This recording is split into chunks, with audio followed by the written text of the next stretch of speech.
What's up, my VzuR viewers? It's VzuR here, and this is a domination gameplay on Arcaden.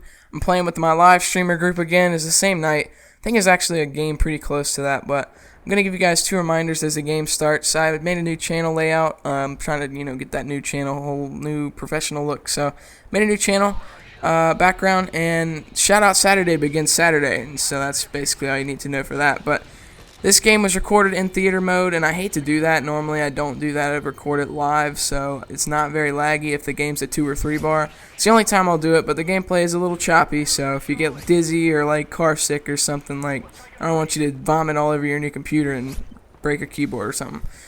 But basically I'm going to talk about the MLG controller. I'm going to go ahead and post a picture now because I'm just sitting there on the game not doing anything. I think I had to take a piss or something. But there it is. It's beautiful. And I'm going to talk about it now because I got to use it in MLG Raleigh. August 26th to the 28th I went, and they had it on display, and I got to test it and everything and feel it. And I really liked it. I really did. I'm going to explain a little about it.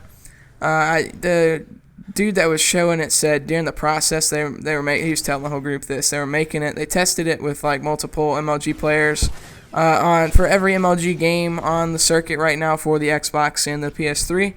Most of the pros had different things to say about it. Most of the things they said to MLG were problems. So MLG basically went back to the drawing board and redesigned it until everybody's input was taken into consideration. They kind of designed it to the point where everybody was happy. It's like they want the perfect controller for MLG, so everybody has to use one. I mean, not has to, but they would like to use the same controller.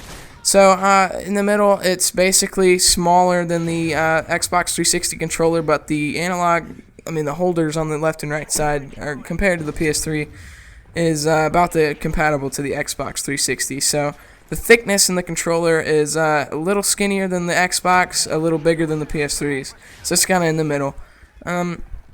They threw in something called a Pro Module system, which basically means you can customize every button of the controller to where you can put a command on any button, meaning like you can mimic the controller towards the PS3 layouts or the Xbox 360 layouts, depending on how you play and your preferences and things like that. You can also remove the joysticks to replace the stock joysticks, whatever comes on it, with either the 360s or the PS3's joysticks. There's a grip that's basically rubberized on the back. It feels really nice. It's that sticky kind of rubber. You've felt it before, I'm sure, but it also has these grooves that you can put your fingers in, kind of. Some controllers have that now, the default controllers or whatever you buy at Walmart, the cheaper kind. They have those grooves, which I like. I mean, when you're playing for a while, the PS3 controller gets greasy, and you kind of it just starts to slip and things like that. Xbox controller, not so much, but, this rubberized groove grip definitely is great for long-term gaming and stuff. Finally, there is a slot on the back of the controller that you can basically put weights in and take weights out to control the weight of your controller, depending on if you like the heavy controller or the light controller. The D-pads can also be switched between the PS3 versions and the Xbox versions.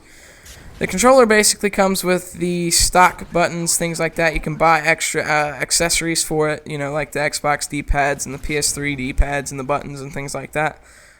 It's pretty cool to see the PS3 analog sticks on a controller that has the Xbox buttons. It was pretty wild the first time I saw it because I had to kind of look at it twice. It was definitely really shocking, but you can switch to D-pads, and it comes with a cable excuse me, that screws into the top of the controller. Basically, when you want to change the controller and you want to take it to an event or take it to a friend's house, you don't have to wrap the cord around the controller. That's how it gets bent and basically shorts out quicker than normal.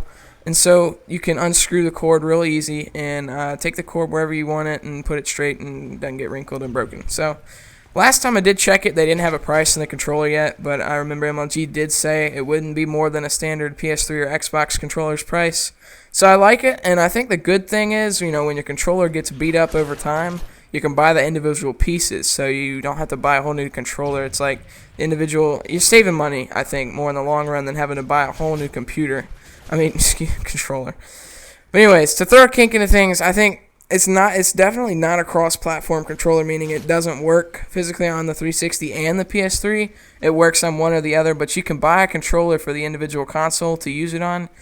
So you can't use it on both consoles. You have to buy 2 different controllers and customize it for the difference. But that wouldn't make sense because you only have one preference. So you have to buy it on one console, and you can only use it on that console, but you can customize the buttons, and that's the whole Pro module thing. So, I mean, some people can say it does seem like a waste of money, but for an MLG competitor, I think it has its value. And I think any other MLG player would agree with me on that. I know some people have tested it, but I think once you've actually used it, you can see the value in the controller and the difference that it makes for MLG, games and things like that. So, anyways, that's basically all I have to say about that. Make sure you check out my last video if you haven't already. I'll have a link in the video somewhere. You can click on that, and it'll open a link up. If you want to see my vlog to Raleigh on the way to our journey on the way to Raleigh, so I'll put a link to that too. The gameplay ends here, but if you got some piece of useful information, which hopefully you did, and you enjoyed something, leave a comment, tell me what it is, learned or enjoyed about the video. Not necessarily, you can hit the like button and make me feel like I'm getting a piece of appreciation from you guys. For this video, VzuR out!